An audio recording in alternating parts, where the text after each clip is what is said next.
Oh udah. Oh aja. Selamat pagi Ibu.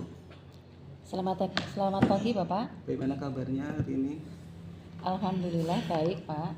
Saya ingin melakukan supervisi, bisa kita diskusikan sebentar kesiapannya? Bisa Pak, bisa. Materi apa yang akan Ibu ajarkan hari ini? Saya akan mengajarkan materi tentang zat aditif. Ini nanti di kelas 8 di kelas 8A Pak. Jadi nanti yang didiskusikan nanti adalah tentang macam-macam zat aditif yang ada pada makanan, kemudian manfaat, dampak, serta contoh-contohnya dalam kehidupan sehari-hari.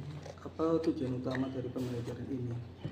Tujuan utamanya diharapkan nanti murid itu mampu menjelaskan konsep tentang zat aditif, kemudian menyebutkan contoh-contohnya pada makanan yang sering mereka konsumsi. Kemudian setelah itu mereka mengidentifikasi jenis-jenis zat aditif itu apa saja. Setelah itu juga manfaat dan mungkin dampak atau risikonya Pak kalau sering mengkonsumsi serta nanti ada semacam merancang solusi Pak gitu untuk pemanfaatan zat aditif dalam kehidupan sehari-hari. Oh iya, metodenya menggunakan apa Ibu? Kalau metodenya saya pakai yang metode problem solving Pak, itu karena menurut saya pemanfaatan atau konsumsi makanan yang banyak mengandung zat aditif itu menurut saya jadi satu permasalahan sekarang Pak, karena dari itu kan muncul banyak penyakit gitu kan. Maka saya ambil yang problem solving dengan pendekatan inquiry based learning dan eksperimen. Nanti murid saya ajak untuk menganalisis atau mengidentifikasi zat-zat yang terkandung di dalam makanan tersebut. Terus selain itu saya juga sudah menyiapkan rubrik untuk penilaiannya Pak, untuk observasi kerja mereka tentang kerjasama dan kreativitas murid. Lalu persiapannya apa Ibu untuk kegiatan pembelajaran hari ini? Persiapannya saya sudah menyiapkan bahan ajar, beberapa bahan ajar, kemudian lembar kerja murid juga sudah saya siapkan, video pembelajaran juga sudah, kemudian murid-murid juga sudah saya beritahu Pak untuk mereka membawa makanan kemasan begitu yang nanti akan diobservasi oleh mereka gitu. Lalu hal khusus apa yang ingin didapatkan dari pembelajaran ini? Harapannya setelah kegiatan ini nanti anak-anak menjadi tahu Bapak tentang dampak dan manfaat dari penggunaan zat aditif itu, gitu Pak. Untuk gitu. Lalu apa harapan Ibu dari supervisi ini? Harapan saya nanti saya dapat masukan dari Bapak, karena nanti Bapak akan mengobservasi saya dapat masukan selama saya menyajikan pembelajaran itu, kekurangan saya apa nanti akan saya perbaiki begitu Pak di pertemuan yang akan datang. Mudah-mudahan harapan saya seperti itu Pak. Baik, terima kasih Ibu. Mari kita masuk ke kelas untuk melakukan observasi. Mari Bapak.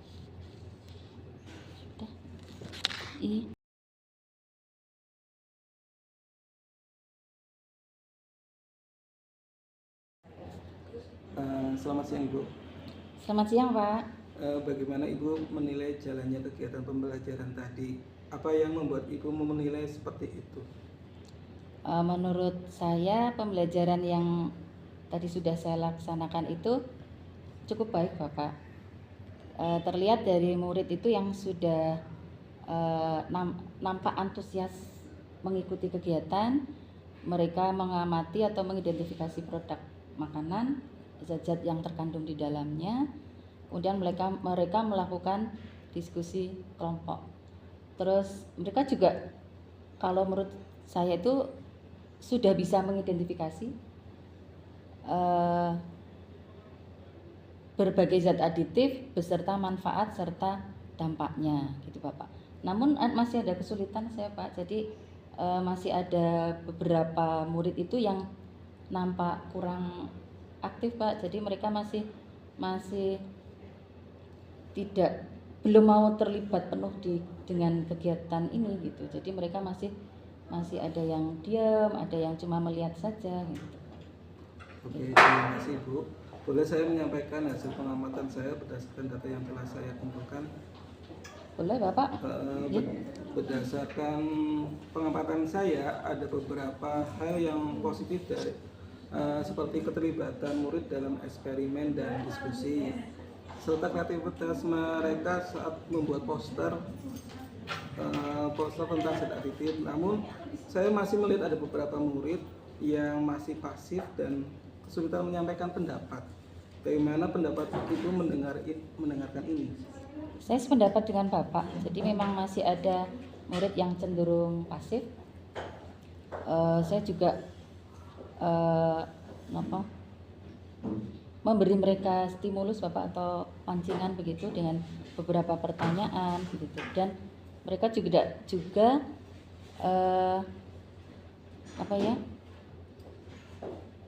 ada beberapa kelompok yang ini Bapak kesulitan membaca label atau kandungan yang ada di dalam bahan makanan tersebut. Nah, karena ada kendala itu sehingga untuk diskusi kelompoknya jadi terhambat Bapak. Tadi saya lihat ada yang seperti itu. Ya, tadi Ibu menyebutkan bahwa kendalanya anak kesulitan membedakan labelnya ya, zat aditif yang aman sama yang berbahaya. Yeah. Apa yang membuat itu menjadi kendala Ibu? Karena kan untuk zat aditif itu banyak istilah-istilah baru, jadi mungkin nama-nama Latin begitu, dan itu mungkin masih asing bagi mereka gitu Pak. Ini yang jadi kendala. Jadi ketika mereka menjumpai nama asing, nama Latin gitu ya, mereka berhenti gitu, ini apa gitu. Jadi itu Pak yang saya amati seperti itu. Oh iya, terima kasih. Lalu apa saja langkah-langkah yang mungkin bisa kita lakukan untuk mengatasi kendala itu? Saya nanti rencananya mungkin akan lebih banyak mencarikan contoh-contoh konkret gitu Pak, baik gambar atau video. Kemudian juga akan lebih sering untuk melatihkan mereka untuk mengklasifikasi gitu Pak, mengklasifikasi dari zat aditif tersebut, sampai mereka bisa membedakan nantinya mana zat aditif yang aman dan yang tidak aman untuk dikonsumsi gitu Pak. Oke, baik. Rencana saya begitu. Ya, terima kasih Bu. Lalu setelah itu kita setelah kita mengidentifikasi area pengembangan dan kendala, kira-kira apa yang rencana tindakan yang akan Ibu lakukan untuk selanjutnya? Saya akan memperbanyak menggunakan media visual Bapak, dan tadi latihan tadi akan saya perbanyak lagi gitu ke anak-anak gitu. Selain juga anak nanti lebih saya libatkan secara aktif, mungkin ada semacam pembagian peran gitu ya, atau agar mereka dapat lebih terlibat begitu Pak.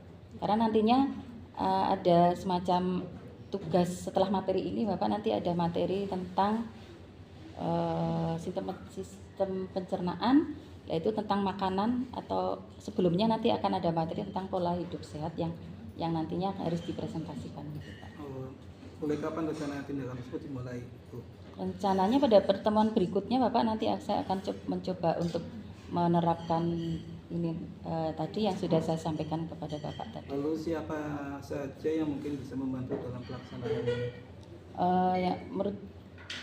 Yang bisa membantu itu nanti ada rekan sesama guru IPA gitu Pak, nanti akan saya libatkan. Kemudian juga dari perpustakaan Bapak untuk sumber belajar biar lebih banyak referensi mereka gitu Pak. Oke, terima kasih Bu.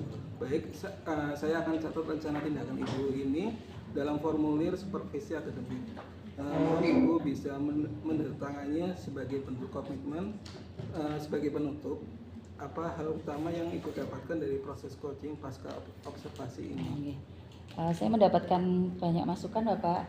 Ini yang sangat berharga bagi saya untuk nantinya saya gunakan di pertemuan selanjutnya agar partisipasi murid itu bisa meningkat. Kemudian juga penggunaan media pembelajaran nanti mudah-mudahan nanti lebih bervariasi sehingga pembelajaran nanti lebih efektif dan bermakna gitu Pak.